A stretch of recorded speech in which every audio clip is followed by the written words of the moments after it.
Welcome to the Westminster Effects Doxology podcast. We exist. I can never do this intro, dude. We exist for the glory of God and the tone of His people. You can join the discussion of the Westminster Effects Doxology podcast lounge on Facebook, and make sure you subscribe to all our socials. That's in the show notes. I'm Cody Fields, the president of Westminster Effects. Go buy stuff for your guitar at westminstereffects.com. As you can see, I'm not joined in person by Bradley Cox, pastor of Resurrection Church in Greer, South Carolina, nor am I joined via the interweb by Lutheran John, but in person at the vaunted Spartanburg Memorial Auditorium in front of their blueprints. I'm joined by one John Cooper. John, thanks for coming on the podcast, man. Absolutely. What's up? What's up? Oh, Yes, it's not the best background in the entire world, but it's what we can do. Isn't it though? Or maybe this it is. It's pretty epic. It is. Yes, it is. We are. No, I'm kidding. No. Right. So, all right. First, how do your vocal cords survive doing all of these shows? For one, you're on tour, but also you do like 1 million interviews a day. How do you do that? First off, I tell you, that's our icebreaker. Yeah, that's the icebreaker. The big stuff. Because the last month, especially because the book released, I have been talking nonstop, and I've been thinking, I'm probably going to lose my voice at some point. At some point, yeah. And it hasn't. It's been kind of crazy. So I've told Corey, I'm like, I honestly think the Lord is just giving me energy, excitement, and health. Because being on the road, a lot of times you're struggling with sickness anyway because you meet so many people. I mean, you're meeting several hundred people a night, and you're shaking hands, and you try to wash your hands and all that, but it's just the way it is, and you're going to get sick. So God has given me such excitement about what we're talking about, the material, and I just feel so pumped up about what the Lord is doing. My conversations. I just got done with we do a VIP every night where we meet fans. So I just literally got done with that, came straight up here to interview with you. Yes, sir. Somebody came through, and it's a mom and her daughter. Her daughter's autistic, and she said, my daughter's having trouble at school, bullying, because she's different. She's autistic, and she said that people were sending her notes, why don't you just kill yourself? Why don't you just end your life? You're worthless. And she was struggling through it and discovered Skillet. And she said that it was our music that she would help communicate to her mom what she was feeling. It's our song Monster. She's like, that's what I feel like. And she was talking about how that music has helped her in her faith with the Lord. It's so unbelievable. Yeah. It's so awesome that I get so pumped up. And I just feel this like energized of the Holy Spirit. Yeah. Yeah, I know, that might sound a little to some people like, I don't know, too spiritual or something. I'm a good Frozen Chosen Reformed guy, and you're good. You're good. I'm a good Frozen Chosen. Yeah, I mean, I know that sometimes people go, okay, but I just feel that way. You're barking up the right tree right now. About what the Lord is doing. Yeah, no, that's awesome. So of course, I might lose my voice tonight, and I'll still be pumped up about what God's doing. Yeah, exactly. So that's such a good story. I kind of want to reverse what we had initially talked about. So you just released this book, Wimpy, Weak, and Woke. Kudos for the Oxford comma, so before the and. How Truth Can Save America from Utopian Destruction. So normally in a rock band's existence, you do these VIPs, and you get those stories of, Skillet saved my life. It was Monster or Hero or whatever. Or you hear something like, Comatose is my favorite album ever, or personally, I'm more partial to Dominion because that's when I really started listening to Skillet, was, working with Seth and all that kind of stuff. Funny story of when I was introduced to louder music in youth group, it was Reliant K, MXPX, and Zayo. Zayo, yes, wow. sir. And Scott Mellinger is a Westminster artist, and all three bands that have apostatized, which we'll get to, right? So Skillet really, that was still on your industrial electronic phase. Right. And so you weren't really on my radar for the longest time. It's like, oh, whatever, it's hard rock, right? And then I start working with Seth. It's like, wait a minute, your tones are awesome. Right. You got fun riffs, you got good songs. But you're used to VIP meet and greets, people wanting autographs. And now Now you've written a page or a book thick enough to kill somebody. Right. And you're shattering people's hopes and dreams. Why are you so mean? Stuff Right. like that. How has the band adjusted to that? That new dynamic that you normally don't have in a successful rock band? Yeah, it was a shift. It happened over a few years. So I do think that Right. like it was kind of gradually going there, and each time was a shift though, Yeah. because it wasn't what we were planning on doing. You know, I wanted to tell people just a very positive message. Play music, tell people God is real, Jesus loves you. Maybe you should just ponder the existence. God, read the Bible, see if God starts, speaking to you through the Word. If you start, do you Right. start feeling like this is actually true? Try it for yourself. You know, very non-confrontational, which I still believe in, even though that's not what Skillet does now. I still like that. I think that there's a great place for that.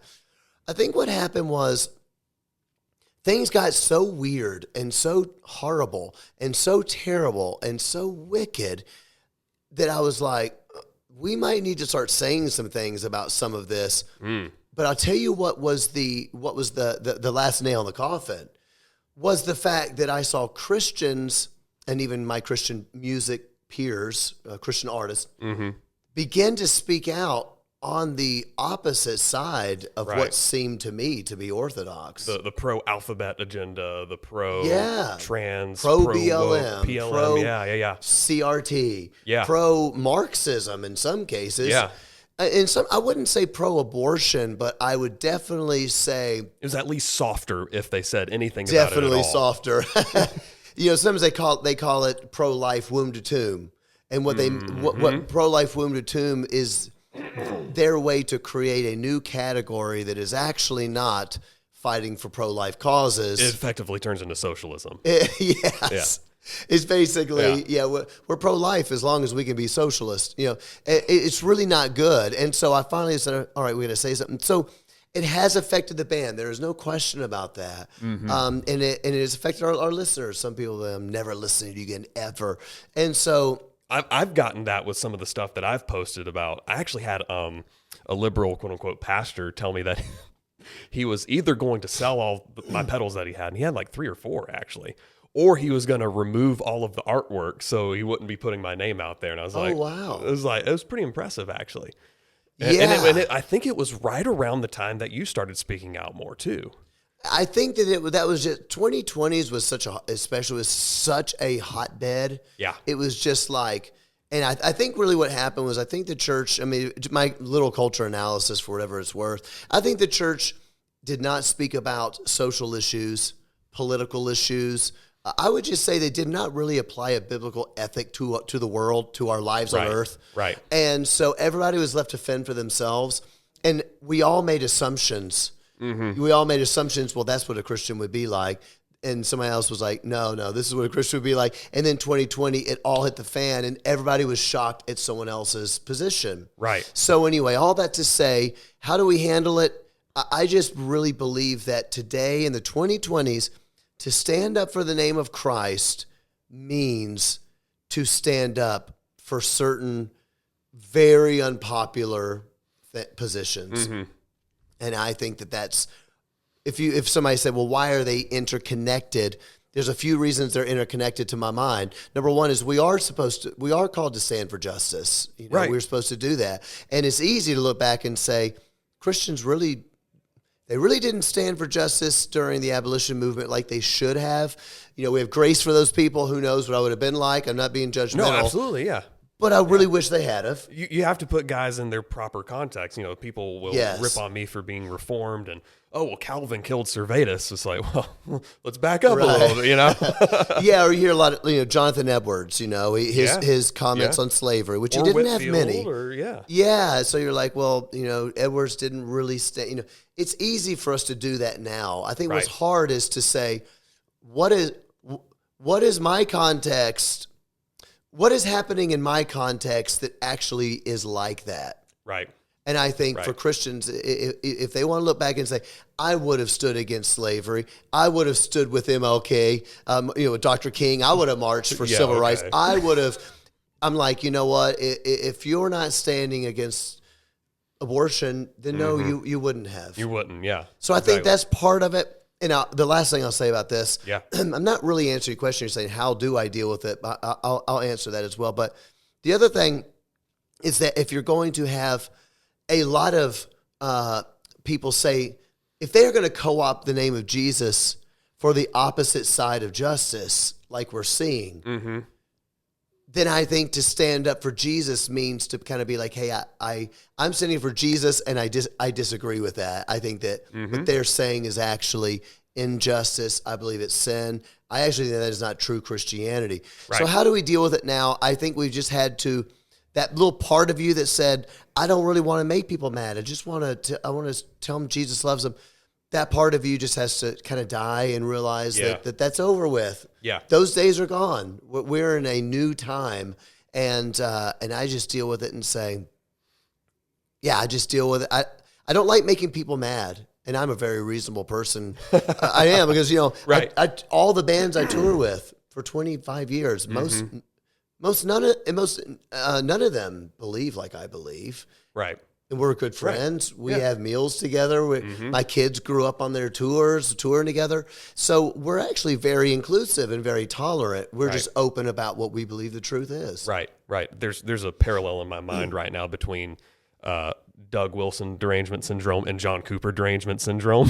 They're really, you're not trying, well, Wilson sometimes tries to irritate people. He doesn't mind poking the bear. He doesn't mind poking the bear, but you've poked the bear simply by standing up for truth. Yes. is really what I'm kind of seeing as the real impetus to write this book. Yes. So I mean, first, let's define terms. Yeah, that's always good. Right. Wimpy, weak, and woke. Let's go backwards. A lot of times people say, well, you don't even know what critical race theory is. You don't even know what wokeness is. So do you know what that is? No, I don't. I just you only wrote 600 pages. I like yelling about it. I'm like everybody else on the internet. I have no idea. It's like yelling at people. Right. It's ridiculous. Yeah. So a lot of people are very offended by the word woke. Right. Well, that's not what, and no matter how many times I tell people, I understand that it can be defined in different ways by different people. Sure. Here's how I define it. Here's how I mean it. So you're telling people up front, this is it. Here's what I mean. It's in the introductory chapter of the book. Well, who has time to read that? I know. It's crazy. People get so mad. And I'm like, if you read it and you say, well, that's not even what woke means. Well, then it's not about you. You know what I mean? Right. Then disregard it, bro. You're so vain you thought this song was about you, right? That was awesome. Yes, it's crazy. Wokeness is this. I do understand, of course, that when the term first started, you're talking about people that saying, I'm aware of discrimination. I'm aware of the nature of discrimination. Yep.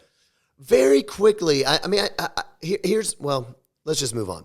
That's what they say, well, it just means I'm aware of discrimination. Jesus says that we should be aware of discrimination. So, woke. Why is that really bad? What wokeness has become, some would argue it actually always was. It's just that not everybody knew what it meant. Sure. But that's fine. I don't even need to get into that. What it has become, in my view and how I define it, is a totalizing worldview that is PC culture on steroids.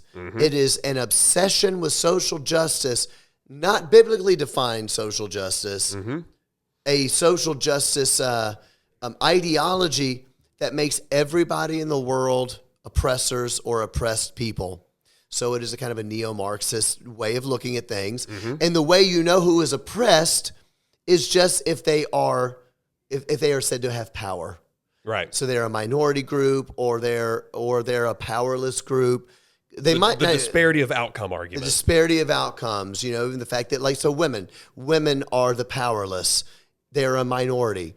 Even though they're technically a majority. They're not. They're actually technically a majority. Let's not be bothered with facts. They're majority, but they're the minority. Well, why are they looked at as a minority? Because they are the powerless class. And so you do every single thing in life, and every week something new happens that proves this definition of woke. And I think that the Israel massacre on October 7th is the perfect example. Yeah. people were freaking out. How come college kids are praising Hamas in America? Right. And I'm like, how did you not know they would do that? That's the oppressor oppressed. Yeah. That's the way they see the world. That's how they've been doing this for decades. And they've been open about it. Yeah. So it is I think when I talk about woke, it's, I think what Christians need to understand is that woke worldview is a totalizing way of seeing everything in the world. Mm-hmm. That is a grand narrative. Sometimes the postmoderns call it a grand narrative, but that is a totalizing worldview that is at odds with Christianity. Right. They cannot coexist. You can't kind of put them together. And you're not denying the fact that real oppression exists. Of course. You're not denying that at all, right? Yeah, in the first chapter, I even write, I say, caring about the poor, hating racism, and trying to end disparities between groups is not being woke. That's what Christians do. We've been changed by Jesus. He changes our heart. He gives us a love for Christ begets a love for your fellow man, and you want to help people.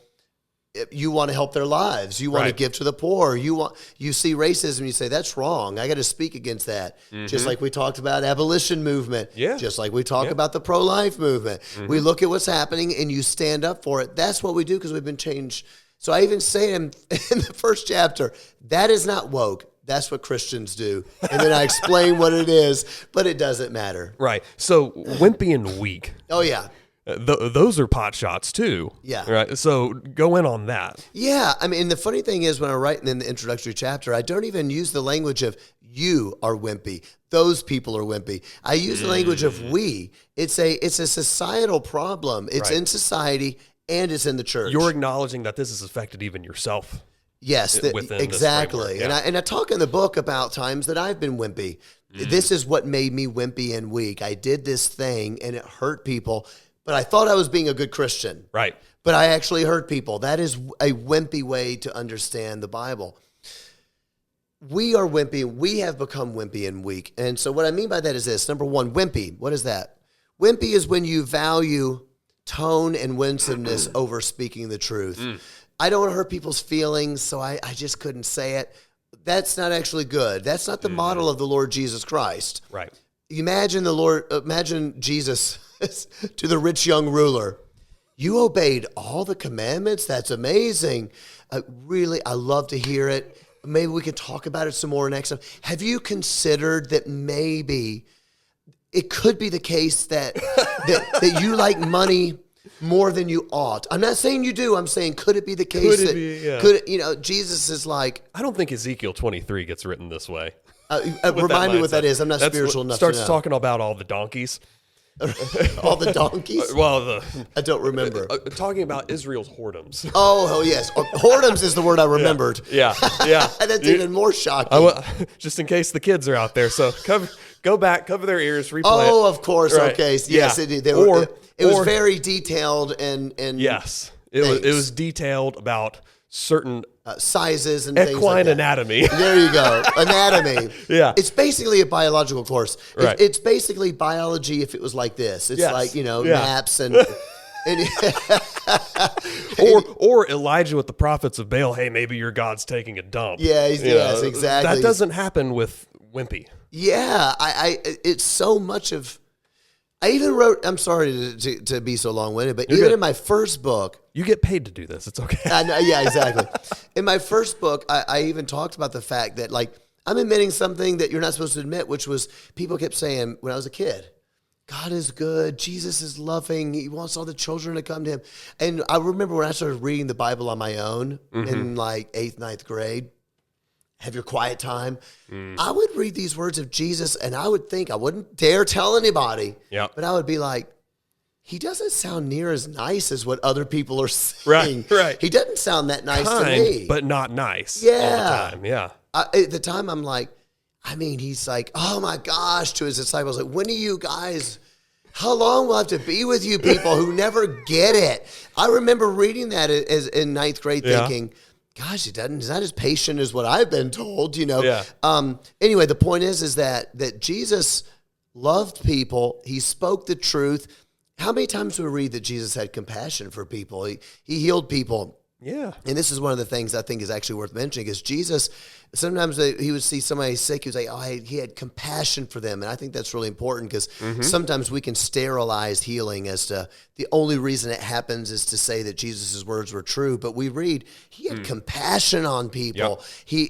This means that Jesus had more compassion on people than any of these people saying, lying about his niceness and his winsomeness. He loved people, but he was not afraid to tell the truth. And I think that we have downplayed that. I think we've let the culture seep into us. And I write stories in the book about myself doing this, and it's not good. And I thought I was being a good Christian by doing that, and you're not. You're hurting people. And what it means to be weak is that we are theologically weak, philosophically weak, because we want to try to find a way. We, quote unquote, love people so much. We want to find a way to make their false ideologies somewhat like baptized, almost like, yeah, you're right, Marx. I mean, we can agree that Karl Marx really did love the poor. We can really agree that he really did want to find a better way. But it's just that maybe that's blah, blah, blah. And it's not true. About a year ago, I read the book, The Devil and Karl Marx. Yeah, I quoted that book in mine. Dude, that made my stomach turn. I've got a pretty high threshold for that. People. Oh my goodness. It was, if you want to know how bad Marx was, people, read The Devil and Karl Marx. I have a section in my chapter 3 that begins with Karl Marx. And I have these, and I'm telling this story about in 2020, as all that, you're saying in 2020, all of a sudden it's exploding. All Christians think like me, and we're all butting heads. I remember saying to a pastor, a friend of mine, I was like, I don't like that you are, he was doing sort of what I just said, sort of like saying there are some parts of Marxism that we can, if we can meet people halfway, we can win them to Christ, because Marx really did care. And I just said, Marxism is satanic. It's demonic. You can't meet it halfway. And he was very offended by me. Like he's like, you sound so, what did he say to me? You sound so extreme. And I write about that in chapter 3. You mean like how Marx was extreme. Yeah, exactly. So I write about it in chapter 3. And so I say, well, let me ask you this. Does this sound extreme? And then I have quotes from Marx. Like you read the quote and you go, this guy hated God. This guy hates God more than you can imagine. And he hates people. Yeah. And everyone around him. His own father wrote him a letter because Marx was a maniac, and he would stay up all night long raving and writing things and reading books and screaming and yelling. And his own father wrote him a letter saying, you waste your nights raving and giving birth to monsters. Wow. You squelching your talent. Is there any love in your heart for your fellow man? That's what his own dad said. Yeah. So I write it and I say, does that sound too extreme to you? This guy is demonic. So when I say weak, what I mean is, guys, you're playing with fire. Right. If y'all can't tell, you know what you're talking about.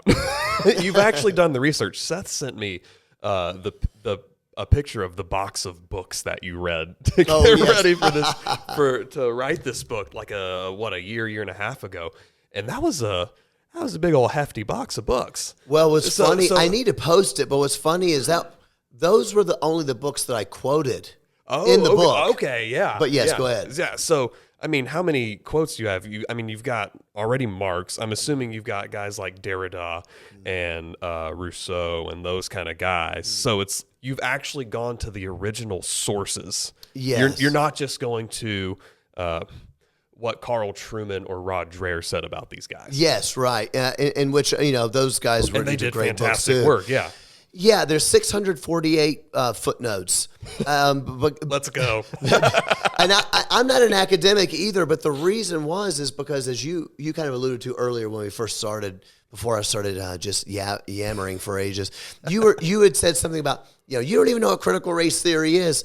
It's because I would be in 2020 I was in these conversations, and with a brother, with a brother in Christ who I believe does love God, but is just saying completely insane things, right? And I feel like they've kind of been brainwashed into this progressivism. And I would say to them, you got to understand that is coming from critical race theory, and it teaches whatever. And then my opponent would be like, dude, you're such a right-wing ideologue. Critical race theory, they're like you don't even know what it is. Critical race theory is nothing more than a legal theory. They are not teaching this in schools. That is not what this is. You're just repeating what you heard on Fox News. And you're just repeating what you heard on Rachel Maddow. Yes. And I would be like, it's just so not true. But what I found was that no matter how many receipts I give to them, no. I mean, here's the book. Here's what it said. It's in the book. This is what they say. Yeah. It wouldn't matter. Yep. It would not matter. And so I said, you know what? I'm going to get the OG quotes in my book so that the person like you and me, the person out there listening that's like us, that wants to be ready for these conversations, when somebody's like, you don't even know what it is, you have the confidence to know, yeah, I do know what it says. I've read the original authors, even though there's a good chance your opponent's not going to believe you. What happens, I keep finding, is that a lot of these arguments are not in good faith. Right. They're not good faith arguments. They just want to win. Yep. And so they just say anything. And I've been there before, not on the woke side, but just wanting to win somehow. Of course, we all want to win. Yeah. We all want to win, but I've found that they're not good faith. And if I bring the receipts and say, no, this is what it says, what say you? They'll just be like, you just don't get it, man. You know, they jump to the next argument, which funny enough, if anybody cares to get in this deep, I do write about it in the book. So Michel Foucault, who is the French postmodern, a lot of people don't know who Foucault is by name, but they have been influenced by him. Yeah. They know the ideas. He's the most quoted philosopher of the last century, which is crazy because people are like, Foucault? Who is this? Yeah. How do you the most that? Quoted philosopher of the last century. And Foucault even says it. So he's postmodern. So for people that listening that don't know what that is, all it just basically means is it's a philosophy that either there is no such thing as absolute truth, or if there was absolute truth, we could never, ever know it. Therefore, we live as if nothing is true. Right. Is basically the idea. And so because nothing is absolutely true, and he believes that everything in life is nothing more than oppressed and oppressor groups and power, because nothing is more than power, then he says that we need to rewrite history by fictioning the past. Oh boy, we need to fiction the past. Oh, I've learned. He actually something just today. says it. He just says it out. Like if your opponent, he said the quiet part out loud. He said the quiet part out loud. Wow. If your opponent said 1619 project, how do you know it's not real? If I said because they're fictioning the past, people would argue. Foucault says, yeah, that's what we need to do. That's what because they're trying to do. Nobody could ever know the real history. Right. It could have happened. You don't know that it didn't happen. Yeah. So we create fictions and we create storylines. And he even says we try multiple, he says it this way, we try multiple attacks, even if they are contradictory in themselves. It doesn't actually matter. Wow. Because the only thing that matters is winning over the oppressors. Wow. So if they're the oppressors, they are immoral. What they are doing is immoral. It is wrong. So how could you possibly say that lying about, well, you're not lying, fictioning the past, as he calls it. How can you say that's immoral when you're being oppressed and abused and tyrannized? Yeah. That's what he's getting at. So some of the comments I've seen is, God, you're just so political now. And stuff you've heard. What's the answer to all of this? Is it we just need to make America great again and elect a strong man or whatever? Like, is that what you're going to point to? Right. You know, it's funny. I recorded a video for social media and I sent to my manager. I said, hey, I just want to get you to tell me if you dig it or not. I won't post it. It was just this week. And he's like, I like your content. You sound angry. Don't post it. Redo it when you're not angry. And I've done the same thing with blogs I've written. Yeah. I was like, no, I'm way too angry right now. It was about this question, you know, why are you getting so political? And in the video, I'm saying this, I just want to say to these people, all right, I think what you mean is you feel that I'm getting partisan. I think that's what you mean. Okay. So I would say to them, I actually did say this to somebody. I was like, all right, look, do you think murder is wrong? Of course you do. Yeah, I'm trying to have good faith. Right. Of course you think they're like, yeah, obviously it's immoral. Do you think we should have a law against it? Or do you think that people should be allowed to murder folks? And they're like, of course we should have a law against it. And I'm like, congratulations, you're being political. Yeah. Like, what do you mean? Right. How are you going to live without politics? Everybody thinks something is wrong and should have a law against it. And there should be some kind of policy to fix that. Yeah. That's being political. Right. So I think what you mean is that I'm being partisan. But the crazy thing is that I've never publicly endorsed a candidate. I've never publicly endorsed a party, the Republican Party. I have publicly, I've publicly criticized both Democrats and Republican Party. Obviously, I'm conservative. I believe in traditional but you're not values. saying go fight, win, vote for this particular guy, and he will fix our problems.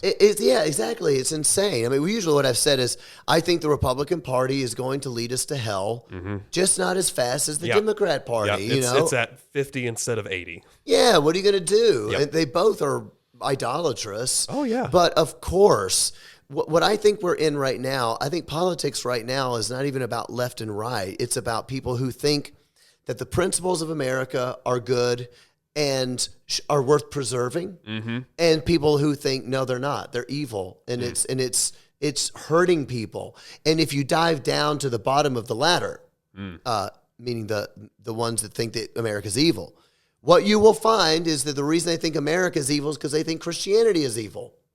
You're always going to find it because the principles of America they do not like derive from the Bible. Right. And mainly the Old Testament. And even, we hear a lot about Judeo-Christian, whatever that means, or just Christian values. But I mean, really, I'll just lay out all my cards on the table. My listeners already know where I'm coming from, but it's not just Christian. It's, if you look at the pilgrims who came over, it was Reformed, it was post-millennial, and these days you'd call it theonomic. It was, we're rooting everything in the Bible, including our laws. It's not slapping, the entirety of the Old Testament down and saying, this is our law. It's deriving those principles.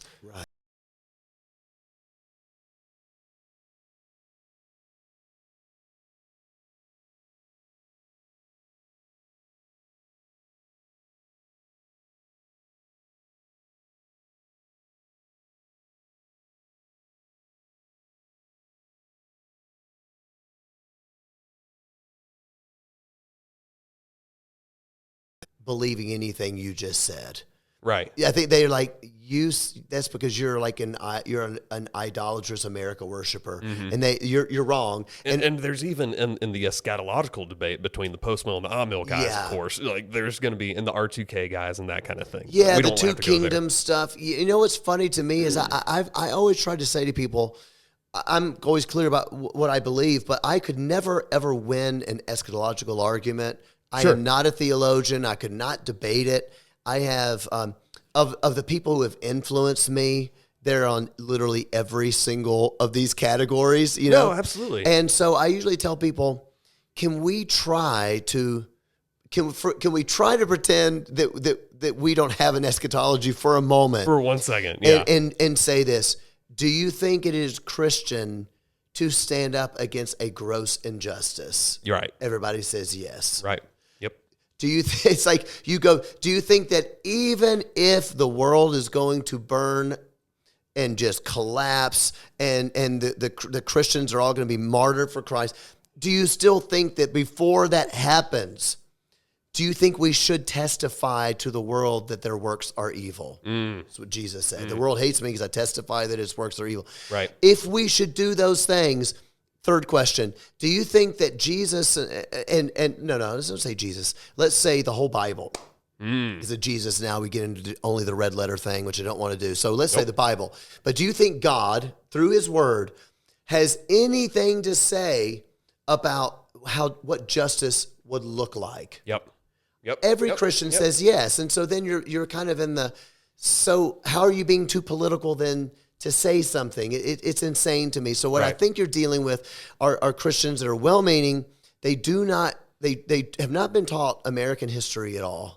And I think that's important because what they have been taught is a different version of American history that says that they've been taught the fictionized version, like Foucault's fiction of the past, which says that we never really were I don't even want to say Christian nation because now you're in the talk. So let's say a Christianized nation. They weren't even really followers of Christ anyway. That was sort of made up. Just a social thing. It was this and this. All of them were deists.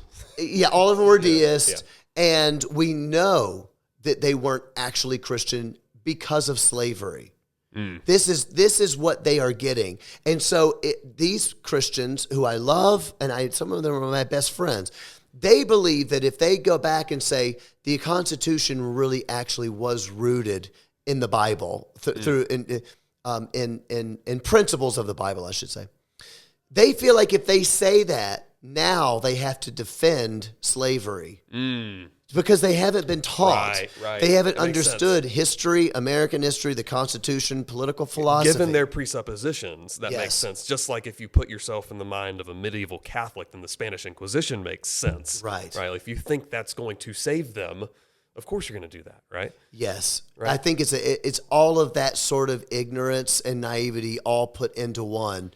And what they don't understand, and what I'm trying to wake people up on in the book, what I'm trying to wake them up is to say, and I even say it in the book, I don't care if you're patriotic. I don't care if you have a July 4th parade. It doesn't matter to me at all. It's not about that. Yeah, what I'm asking is, if America is destroyed from the ground up, from the inside out, because we're as a suicide of America happening, if that were to happen, do you think you will be more free or less free to preach the gospel? Will you be more free or less free to have a worship service? 2020 showed us what that looks like with one pandemic. You know what I'm saying? Are you going to be more free or less free to raise your kids and teach them there's only two genders? God made you a boy. You are a boy. Are you going to be more free or less free to do that, bro? And if it crumbles, how do we rebuild? What's going to replace it? What's the foundation? Yeah. Yeah, and so trying to save America is not trying to be a MAGA Trump follower. It's not trying because I bleed red, white, and blue. It's not that. It's saying, are these principles good? Have they led to liberty? Can you raise your kids? Can you do your job without the government coming in and saying, no more Westminster effects unless you hire 2 transgender people or whatever the next progressive thing they want to do. Right. It's a big deal. Right. So I guess last question. Goodness, we've been going for a minute. It's because I talk too much. I can too, believe me. But so how do we reach the next generation particularly? So I had an epiphany a couple of months ago. My wife and I went to see Lorna Shore, if you're familiar with them at all. Symphonic Deathcore. So super heavy, but there were like 1,500 people at this show in Greenville. So they're like the biggest deathcore band, incredibly technical. I'll show them to you later. But it dawned on me, so much of the music that I've listened to, the heavier stuff, being a millennial, of course, it's going to be mostly guys older than me. And a lot of it is Gen X being angry at the boomers for screwing things up, right? And then you have millennials being angry at the Gen X and the boomers arguing with each other. And now with Lorna Shore, their frontman's like 25, 26, so closer to Gen Z, and they're basically having an existential crisis the whole time. Yes. But at the same time, the stage presence was not, I want to see everybody tear this place apart in this pit, like break that guy's leg. It was, hey guys, make sure we pick each other up. Like, we want to be able to do this again. And at the end of the show, it wasn't metal horns. He gave heart hands to the crowd, giving the most guttural. You know what I mean? It's like, this is the heaviest crap possible. Yes. It's existential crisis, and I'm giving heart hands. Like, there's something there. Yes. How do we reach them? Man, what you're saying actually is... Like, are you seeing that too? I know exactly what you mean. Yeah, I think that it's like it might sound trite, but it's not. It's actually a really, really important cultural analysis because they're heavy. That's not what heavy bands are supposed to do. Right. That is like not rock and roll, but it's becoming rock and roll, right? Right. It's becoming counterculture. Yes. And I would say that's just in the same way that the the rock industry shunned me as enemy number one for saying that we wouldn't play concerts that forced you to get vaccines. Right. And now you've got other bands on there saying that I'm the evil one and because I'm being anti the system. Right. You know, it's like my mind is blown. You know what I mean? So what about all those anti-Reagan bands in the 80s? Yeah, exactly. I mean, this is the crazy thing. Here's what we need, in my opinion. Here's what Christian families have got to do. One of the things I mess up a lot of things with my kids. You know, my kids are awesome. My kids love God. They're saved and they're really wonderful. But and I met your son last year at Winter Jam. Yeah. My kids are, bless the Lord in his providence. My kids are amazing. Really are. Yeah. I did a lot of dumb stuff. I did a few good things. And one of the good things I think I did was I would explain to my kids the law of God, and then I would explain to them why it matters. And the reason being, I grew up in a household that was just like, you don't do that. You don't grow your hair long. Mm-hmm. Why? Because I said so. Mm-hmm. Yeah, yep. And I would be like, is there not a better reason than that? You know, or the Bible says, I'd be like, oh. So you got a little lawyer in you, don't you? Yeah, maybe so. I know I can do that. Yeah. Yeah, it's like there's not a better reason than the Bible says. I mean, as a kid, you're sort of like, okay. I mean, I don't know. What I found is that the Bible, God is not arbitrary. Right. His laws aren't arbitrary. He's not just like, it's not like with your parents. So when you're a parent, your kid says, hey, they want to spend the night at my cousin's house, whatever. You might just have a feeling like, I'm just not in the mood for that. You're like, no, why? Because I said so. Mm-hmm. It's a little bit arbitrary. You're just not in the mood. Right. God's not like that. He has reasons. And so I remember explaining to my children, my daughter, I remember saying to her, you don't argue with your mom, you know? And here's why. It's not natural. It's not a natural thing to do. She's in charge. And I remember explaining to her, I said, I want you to imagine that you came in from playing with a friend. You came in the house and at our table was a dog and a cat sitting at the table drinking tea. Because my daughter used to like having like tea parties. Yep. You know, little princess tea parties. Yep. With her little girlfriends. And I would say, imagine a dog sitting at the table with a little teacup, you know, and she's laughing because I'm imitating it. And you would be like, this doesn't make any sense at all. It's completely unnatural. Dogs don't sit in chairs and drink tea. And my daughter's laughing really much, you know. And I would say, that's what it's like when you talk back to your mom. It's completely unnatural. That's not the way that God made the world to work. Everybody has a place in order where they're supposed to be. And my kids remember those conversations. Right. Because they're not just like, because I said, because God said. Effectively explaining the gift of God's goodness in those kind of things. Absolutely. That's exactly right. Yeah. It's the same. I actually wrote this in the book. It's the same thing. Like I said to my kids, as you know, we're having the talk as they got older. Yep. I'm like, you got to imagine this. Imagine that God said, let me start over. Imagine that God created the world in such a way that the only way to procreate was within same-sex sex. Mm-hmm. Two men have sex together and they create a baby. Two women have sex together, they create a baby. Imagine that's the way that God made the world, and then he gives us a command that sex is meant to only be between a man and a woman in a covenant relationship. Well, what that would mean was that God created his world to work a certain way, and then he gave you a law that works against the good world he created. That would be bizarre. So now, in order to please God, things go bad for my life. Right. But that's not what happens. He created a moral universe, and he gave us a moral law. And when you obey God's law, you are in the flow of the good world God created, right? Flow of the kingdom is what, there's an author, E. Stanley Jones, that I quoted. He calls it being in the flow of the kingdom. Actually, he says, the name of his book, which is fantastic, was called The Unshakable Kingdom and the Unchanging Person. And it was probably written in the 80s or something. I don't remember when.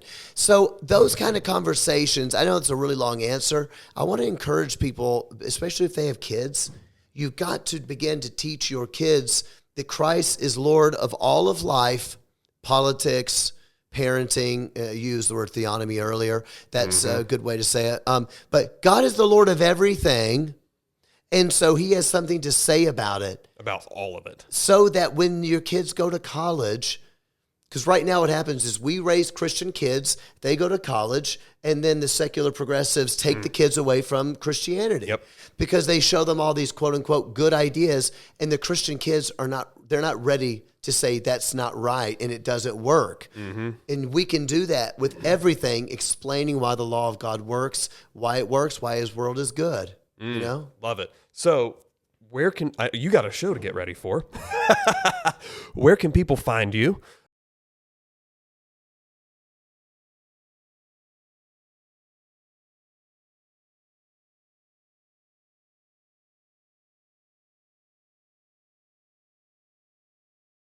If I go and publish a book and I want to, criticize another theologian, or I say another as if I'm a theologian, but some theologian. According to Sproul, everyone's a theologian. That's true. Yeah. He did say that. So there you go. So yeah. There you go. It's a good example. If I want to say, I think that Sproul was wrong about this, which on baptism, I don't instance. say. Yeah. Yes. But if I were to do that, and that same publishing company does Sproul stuff, they would say, you can't do that. So what you end up with is people putting out sometimes, I think, really unbiblical ideas, and they're never challenged because they're not allowed to. Right. And so I was like, that's it. I'm doing my own book. So go to johnlcooper.com, get the book there. And then I'm also John L. Cooper on my various Instagram, Facebook, and then my podcast, Cooper Stuff Podcast. You can get that wherever. Yep. And final question, which you often reference in the Cooper Stuff podcast, is how many poops do you give? We give 0 poops for woke cookies, for wokeness in general. Yes, you know sir. What I'm saying? Yes, sir. 0 poops for pleasing man. So, johnlcooper.com. Thanks for listening to the Westminster Effects Doxology podcast. Go love God, love your neighbor, and make some music, and also go listen to some Skillet. Woo! We'll see you next time.